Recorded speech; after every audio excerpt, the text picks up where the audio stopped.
నమస్తే అండి. ఇక్కడ చూసుకోవచ్చు ఫ్రీ రేంజ్‌లో మేకల పెంపకం చేసినట్లయితే ఖచ్చితంగా తక్కువ బడ్జెట్ అయితే అవుతుంది. అదేవిధంగా మనకు చూసుకున్నట్లయితే మనకి ఎలాంటి గడ్డి పెట్టే అవసరం ఉండదు. అదేవిధంగా షెడ్డు అవసరం అనేది ఎక్కువ ఉండదు. సో ఇట్లా మనము బయటకెళ్ళి తెంపుకొచ్చినట్లయితే పొద్దున వరకు మనకు ఈజీగా ఉంటుంది. కానీ ఇది ఎక్కువ విలేజెస్‌లో ఎవరైతే మేకల పెంపకం చేస్తారో వాళ్ళకైతే ఇది వీలవుతుందన్నమాట. సో సిటీలో కానీ మనకు ఖచ్చితంగా షెడ్ ఉండాల్సి ఉంటుంది. గడ్డి అనేది ఖచ్చితంగా అవసరం అనేది ఉంటుంది. చూసుకోవచ్చు మీరు.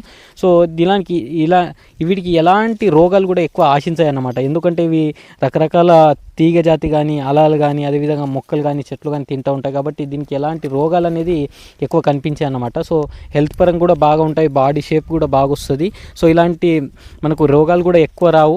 సో ఎక్కువ ఇన్ఫెక్షన్స్ కూడా ఎక్కువ కావన్నమాట. సో ఎక్కువ మనకు స్టార్టింగ్లో తక్కువ బడ్జెట్లో స్టార్ట్ చేయాలనుకున్నట్లయితే ఫ్రీ రేంజ్లో కానీ స్టార్ట్ చేసినట్లయితే మనకు బెస్ట్గా ఉంటుంది అన్నమాట. సో మీరు ఎలా స్టార్ట్ చేశారో, సో ఫ్రీ రేంజ్ బెస్టా లేకపోతే మనకు ఏదైతే షెడ్ చేసుకున్నట్లయితే బెస్టా కామెంట్ చేసి చెప్పండి. సో ఇలాంటి ఇన్ఫర్మేషన్ కోసం మన ఛానల్ని సబ్స్క్రైబ్ చేయండి.